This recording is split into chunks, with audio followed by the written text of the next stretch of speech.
لاہوریوں کو رنگ باز بھی کہتے ہیں اور اس کے پیچھے بھی ایک بہت بڑی کہانی ہے اور واقعات ہیں جو یہاں تک پہنچاتے ہیں. یہ محاورہ آپ نے سنا ہی ہوگا, لاہوری رنگ باز ہوتے ہیں, یا نہیں سنا تو میں سنا دیتا ہوں کہ لاہوری رنگ باز اس لیے ہوتے ہیں کہ رنگ بازی ایک پیشہ تھا جو یہاں بر صغیر میں خاص طور پر لاہور میں یہ کافی لوگ اپنائے ہوئے تھے. رنگ بازی یعنی رنگ کرنا. کس چیز پر رنگ کرنا؟ کپڑے وغیرہ پر. اور کپڑا کون سا؟ جینز جو ہم پہنتے ہیں, جو ہم سمجھتے ہیں کہ یورپ سے نکلی ہے اور یورپ سے دنیا بھر میں پھیلی ہے.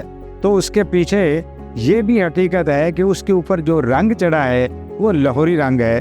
اور لاہوری کس کو بھلا کہتے تھے؟ لاہوری نیل کو کہتے تھے. تو جناب نیل کی کہانی ہے, اور نیل کی کہانی شروع ہوتی ہے لاہور سے کم و بیش 100 کلومیٹر یا 150 کلومیٹر کے فاصلے پر ساہیوال کے علاقے سے, جسے پرانے دور میں مونٹگومری بھی کہتے تھے. مغل دور میں یہاں وسیع کھیت تھے, کاشتکاری ہوتی تھی نیل کی, اور اس کاشتکاری میں جو نیل بنتا تھا یا پروسیس ہوتا تھا وہ لاہور کی منڈیوں میں پہنچتا تھا, اور پھر لاہور کی منڈیوں سے کلکتہ اور ممبئی کی منڈیوں تک جاتا تھا اور پھر یورپ تک پہنچتا تھا. تو اس کی ضرورت کیوں کیسے پیدا ہوئی یورپ میں, یہ بھی ایک الگ کہانی ہے. تو جناب ہم چلتے ہیں جینز کی طرف کہ جینز یہ جو ہم پہنے ہوتے ہیں عام طور پر, یہ اصل میں کھدر کا یا سوت کا وہ کپڑا ہے جو مزدور, کانکن اور اس طرح کے لوگ پہنا کرتے تھے, اور یورپ کے اندر جینوا کے شہر میں تیار ہوتا تھا. یہ جینوا وہ نہیں ہے جو آسٹریا کا شہر ہے یا سوئٹزرلینڈ کا شہر ہے, بلکہ یہ جینوا بنیادی طور پر یہ اٹلی کا شہر ہے, اور اس شہر میں یہ کپڑا تیار ہوتا تھا. اس طرح ایک اور شہر ہے یہاں پہ قریب ہی, وہ فرانس میں واقع ہے, اور اسے نیم یا ڈینیم کہتے ہیں. تو ڈینم جینز جو ہم پہنتے ہیں, ڈینم کی جینز یا ڈینم جینز بنیادی طور پر 2 شہروں کی کہانیاں. اس کے اوپر جو رنگ ہے وہ لاہور کا ہے. تو 3 شہروں کی کہانیاں ہو گئی, اور لاہور میں یہ بہت وافر مقدار میں تیار ہوتا تھا. لاہور کی منڈی میں, جیسے میں نے پہلے کہا, اکبری منڈی بنی ہی نیل کے کاروبار کے لیے تھی, اور نیل کا یہ کاروبار یہاں سے ہوتا ہوا کلکتہ اور ممبئی کی منڈیوں تک پہنچتا تھا, اور پھر آگے ایکسپورٹ ہوتا تھا دنیا بھر میں. تو جب جینز بنائی جانے لگی تو اس میں دیکھا یہ گیا کہ وہ بہت میلی ہو جاتی ہے, تو اس کے اوپر جو رنگ چڑھایا گیا وہ یورپ سے نہیں مل رہا تھا.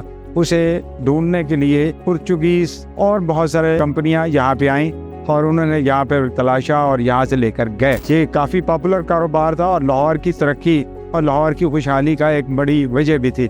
لاہور میں اس پیشے سے بے شمار لوگ وابستہ بھی رہے ہیں. اس کے بعد جو کہانی چلی وہ یہاں سے ہو کر جب نیل وہاں پہنچا, پاپولر ہوا, تو یہاں کے تاجروں نے سوچا کہ ہماری اتنی ڈیمانڈ ہے, ہماری اس پروڈکٹ کی نیل کی اتنی ڈیمانڈ ہے, تو کیوں نہ اس کو مہنگا کیا جائے. جب مہنگا کیا جانے لگا تو یورپ میں اس دوران میں صنعتی انقلاب بھی برپا ہونا شروع ہو گیا تھا, اور کئی کیمیکلز بننا شروع ہو گئے تھے.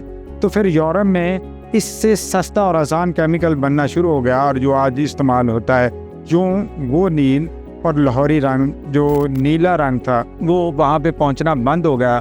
اور یہ منڈی, اکبری منڈی اور دیگر بہت ساری منڈیاں تو ملتان میں بھی اس دور میں واقع تھی, وہ نیچے کو چلی گئی, اور یہ کاروبار ٹھپ ہو کے رہ گیا. اس کے بعد جب کاروبار کوئی زوال کی طرف جاتا ہے یا زوال کی طرف گیا, تو اس وقت کئی لوگ منفی ذہنیت والے بھی اس میں آ گئے, تو انہوں نے نیل کی جگہ کچھ اور بھیجنا شروع کر دیا کولکتہ کی منڈی میں.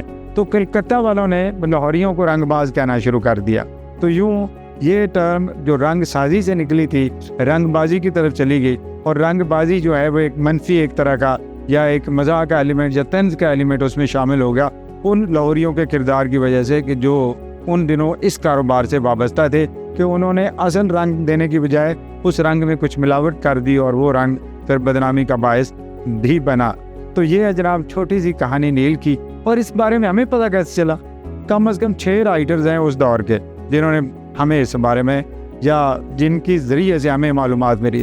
سر ٹامس رو 1619 یا 1617 میں یہاں لاہور میں تشریف لائے, تو اس دوران نے انہوں نے جو معلومات اکٹھی کی, یعنی یہ جہانگیر کا دور ہے, انہوں نے اپنی کتب میں اپنے دستاویزات میں ان چیزوں کا تذکرہ کیا ہے. اسی طرح ٹروینر ایٹالین سیاح تھا جو اس دور میں اس علاقے میں آیا, اس نے بھی اپنی کتابوں اور یادداشتوں میں لاہوری نیل کا تذکرہ کیا, یعنی اس رنگ کا تذکرہ کیا ہے. اور اس کو عرف عام میں لاہوری کہتے تھے، یعنی نیل کا مطلب ہی لاہوری تھا۔ اس طرح پھر گزیٹیئر جو 1904 میں چھپا لاہور میں، اس گزیٹیئر میں بھی لاہور کے پرانے پیشوں میں لاہوری رنگ بازی یا رنگ سازی ان دونوں کا تذکرہ موجود ہے، اور اس میں نیل کے کاروبار کی بات بھی کی گئی ہے۔ تو جناب یہ ہے ہمارے پاس انفارمیشن نیل کی کہانی کی، وہ نیل جو آج ہم اپنی جیند وغیرہ میں استعمال کرتے ہیں یا کرتے رہے ہیں، بنیادی طور پر یہ لاہور سے نکلا تھا اور آیا تھا یہ ساہیوال کے علاقے سے، اور پھیلتا پھیلتا پوری دنیا تک پھیل گیا اور شہرت کا باعث بنا جینس یعنی ڈینم جینس کا جو ہم پہنتے ہیں، اور یورپ میں ہم کہتے ہیں کہ بڑی مہنگی ہے یہ، بنیادی طور پر اس میں لاہور کی وراثت یعنی رنگ کی وراثت شامل ہے۔